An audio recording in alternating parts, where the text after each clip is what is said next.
तो बहुत बहुत खुशी दिन यहाँ बहुत ही गर्व ओडिशा एंटायर ओडिशा गोटे बहुत ही गर्वर विषय कि 70th नेशनल फिल्म अवार्ड्स रे सम्मानित होती दमन से एंटायर टीम ऑफ दमन को धन्यवाद देवी ता सहित समस्त ओडिशावासी को धन्यवाद देवी जे कि फिल्म को गीत को एवं फिल्म सबू विषय को बहुत भल पाई ईश्वर को धन्यवाद देवी ये फिल्म टी बहुत ही माने बहुत मात्रा रे इटा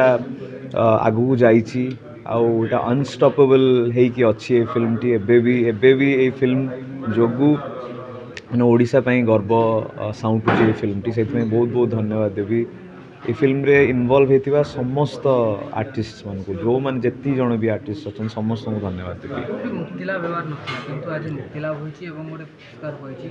जेकी सर्वभारतीय स्तर एटा तो गोटे निश्चित रूप गोटे बड़ अनुभूति निश्चय निश्चय जेतले फिल्म आमे काम सरी थिला फिल्म रे आउ फिल्म टी जेतले आमे डिस्ट्रीब्यूटर्स मान पाखु नै कि जाइथिलु से माने से माने कही कि ये फिल्म रे गीत जेहेतु नहीं भल माने धूम धड़ाका गीत नहीं ये फिल्म टी हीरोइन नहीं तो से फिल्म टी बहुत प्रॉब्लम होता किंतु पर फिल्म टी रिलीज है और समस्त द्वारा आदृत होता आ समस्ते भल पाई आ फिल्म आज दिन में गोटे हिस्ट्री क्रिएट करती से धन्यवाद देवी थैंक यू सो मच।